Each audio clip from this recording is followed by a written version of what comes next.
Más o menos 73-74, con el derrocamiento. Ellos derrocaron a Isabel Martínez Perón en marzo. Y ese mismo, casi en septiembre, aparecí yo acá. Me trae Hugo Caprari y Lola Espina. Ellos me conocen en La Plata, yo arreglaba máquina de escribir, tenían un negocio acá y deciden traerme a mí como empleado.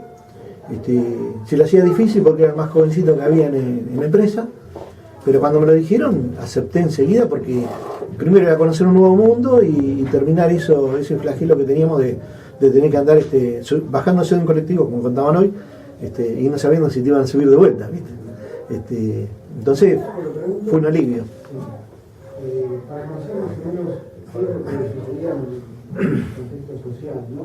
Pensando la seguridad, por ejemplo, ¿no? Y después también más adelante. Luego, que también correspondía a las mismas personas a mandatos del periodo cívico. Cuando caía la gente en la no se hablaba nada, no se hablaba. Bomberos eran, hoy en día bomberos cuentan muchos. Mira, hoy estaba contando una historia que al final no terminé, pero hay gente que vio cosas, los cadáveres, vivió situaciones. Hay un señor Quiroga, de apellido, y hay Pichiquín Quiroga, que también fue referente de derechos humanos.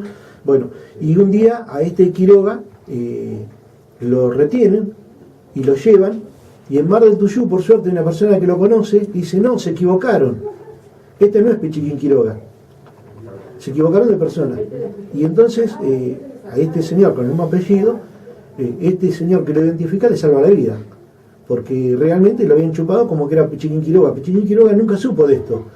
Yo me entero hace 2 años, se lo cuenta a Pichiquín Quiroga y me dice: vos sabés que yo no sabía que a mí me habían venido a buscar.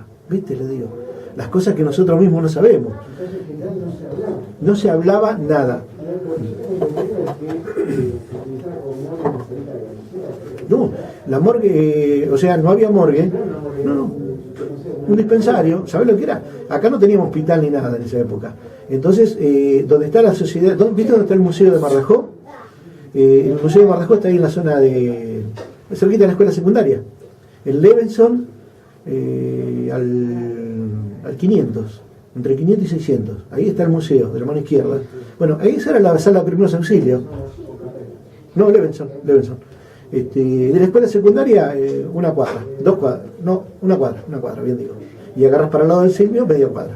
En ese lugar se depositaban los cadáveres, porque no había, era realmente la sala de primeros auxilios, la primera sala que tuvimos en Mardajó, donde hoy está el museo. Y en ese lugar se depositaban los cadáveres, en un mal estado de descomposición total, ¿viste? Catulo me contaba a mí que Catulo y Quiroga, que también era bombero Quiroga en ese momento, no puedo acordar el nombre de Quiroga, bueno, yo me voy a acordar. Todos lo conocemos, es remisero, tiene un kiosquito de venta de revistas ahí en la calle Irigoyen, y él me contaba que el olor en la esquina de Coto, perdón que no nombre, pero bueno, es así, en la esquina de Libertador y Levenson, ahí estaba el camión parado un ratito hasta que veían a ver qué hacían, que llamaban, que venían a decirle a ver para dónde iban a poner esos cadáveres. El camión estaba con un montón de cadáveres y el olor no se aguantaba, y estaba a plena luz del día en el aire, y no se aguantaba el olor que había ahí, en toda una zona de una cuadra no se aguantaba el olor. Sacarlos de ahí los llevaron a General Lavalle, algunos, pero ahora la historia cuenta algo que realmente es nuevo para todos nosotros, es que bajo la ruta 11, la interbalnearia, la ruta que tenemos, ahí se depositaron muchos cadáveres, porque estaban tan putrefactos que decidieron no llegar a Lavalle, y como se estaba construyendo la ruta, se enterraron bajo la ruta. Cosa que nosotros no la conocemos históricamente, ¿viste? No está en ningún lado escrito. Eso nos enteramos ahora de persona a persona. Y sería muy lindo rescatar eso, porque es una parte de la historia. Mirá, se ha hecho en el Camino Negro, en Buenos Aires, lo mismo. Se ha enterrado bajo el Camino Negro muchos cadáveres. Bueno, esa es otra de las cosas que no se contaban. Este señor me contaba cómo había visto que se chupaban a una familia, se llevaban al hombre y él se hizo cargo de los chicos. Habló con el militar que estaba en ese momento manejando el comando en la calle, en el Diagonal Rivadavia, y retuvo a los chicos 2 semanas en la casa de él hasta que vino la abuela y se los llevó. El hombre, por supuesto que lo mataron, ¿no? Lo llevaron a Mar del Plata, el hombre. De ese grupo de tarea venía de Mar del Plata a chupar gente acá, a Mardajó en ese momento. Cosas que no se conocen. No se hablaba. Mirá, al miedo y tiene que ver con esto que estoy relatando. A este señor que me contó eso, es un señor muy conocido, muy querido por todos nosotros, todos los vecinos de Mardajó, que trabajaba en una sodería, o tenía una sodería. Ya saben, los que me conocen ya saben quién es. Y yo le pregunté, le dije a él, ¿no me dejás que te grabe esto? Porque esto es algo que tenemos que guardarlo. Y se levantó, él venía todas las mañanas a mi barcito a tomar un cafecito. Y una media luna se comía. Se levantó y me dijo, ni loco. Pasaron 35 años y el hombre todavía tiene miedo. Ni loco. Pues sabés que me vienen a buscar y me matan. Si saben que yo cuento esto. Se levantó y se fue y nunca más vino a mi negocio. Después de haber venido todas las mañanas. Un hombre que me merece el mejor de los respetos, como vecino, como amigo y todo. Pero el hombre todavía 35 años después está aterrado. Me lo contaba a mí porque todos tenemos cosas, ¿viste? Cuando va a un psicólogo, el psicólogo te dice, contame todo, sacá todo. El hombre lo quiso sacar de adentro, que había sido testigo de eso y que le había dolido. Pero sin embargo, cuando le dije, vamos a poner una camarita, vamos a grabarte, aunque sea con un grabador, se levantó y se fue. Me dijo, no, aterrado. Y nunca más vino al negocio, así que el hombre le molestó muchísimo querer contar la historia. Por eso nadie hablaba. Todavía la gente tiene terror. Ustedes no tienen miedo, gracias a Dios, porque son otra generación. Es ese, el miedo, la falta de compromiso. El miedo perdurado y ha sido permitido. Ha sido logrado gracias también a la gestión del gobierno. Una persona que yo estoy muy enfrentado en este momento es el señor Ferreira. ¿Pero por qué estoy enfrentado? Porque con todas las cosas que el hombre ha hecho que la juventud tenga miedo de salir a la calle. Y ha transformado un pueblo donde había alegría, donde había libertad, donde se podía tomar una birra en la vereda. Sí. Néstor, te quería hacer una pregunta. En la época de la dictadura, ¿cómo considerás que lo veían los nenes más chiquititos? Siempre tuve esa pregunta. ¿Cómo lo veían los nenes más chiquitos? ¿Sabían qué estaba pasando? ¿Se daban cuenta de algo? No nos dábamos cuenta. Yo no era tan chiquito, yo ya tenía 20 años yo. Pero no se daban cuenta, porque lo mismo que pasó, que hablábamos recién, no se hablaba. Se manejaba a la gente diciéndole, creándole caos constantemente, miedo, ¿viste? Volcándole miedo. Que si vos sabías que tenían actividad política tenías que denunciarlo. Entonces el tema ni se hablaba.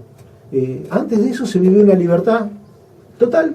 Yo viví con una libertad total. Le agradezco mucho a Dios que me haya hecho vivir esos años de los 60 a los 70 con una libertad tremenda, terrible, que nadie... Yo iba por la calle, no usaba documento, no tenía ningún problema de nada, no andábamos, no existía la droga. Mirá, en esos años 60 al 70, cuando yo me vengo acá, claro, depende, claro, había chicos, después yo me voy enterando que había chicos de mi edad que se drogaban y todo, pero yo ni sabíamos. Había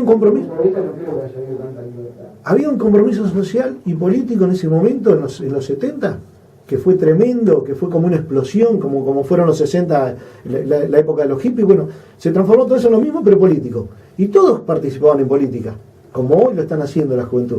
Todos querían participar, porque era un movimiento de libertad, ¿viste? De expresar como ahora, expresamos lo que queremos, lo que sentimos, nos hacemos cargo de lo que decimos. En ese momento se manejaba eso. Pero después, anoche yo criticaba eso, después los grupos que armaron los montoneros, el ERP y todo eso, hicieron que los chicos tengan actividad por medio de las armas. Y ahí está el problema. Ahí se ensució todo. Claro. Está bien, vos podés defender tus derechos, pero ante una represión, que nos defendamos, está bien. Si vos venís a mi casa a robarme y yo saco un arma y me defiendo, eso es mi derecho. Pero no fue tan así, desgraciadamente, la pelea. Por eso digo yo, fue muy desigual. Y ellos tienen todos los medios. Yo peleo hoy peleo acá en el Partido de la Costa. Incluso yo sé que hay políticos que aceptan esto y yo no lo acepto. Es que haya una comunión entre la policía, la política y el Poder Judicial. Yo creo que cada poder, de los tres poderes, tiene que ser independiente. No tiene que estar entrelazado. Porque si están entrelazados, volvemos a la época de los militares, sin darnos cuenta. Porque mañana viene, supongamos, un líder político y dicen, vayan y limpienlo a Gustavo Calle, que yo arreglo todo. O limpienlo a Néstor Viera. No van a limpiar. Límpienlo a Néstor Viera, porque me está molestando lo que está diciendo. Entonces, me vienen a buscar, me crean algo judicial jodido y termino preso en Dolores siendo un perejil. Y eso es lo que está mal, ¿viste? Mira,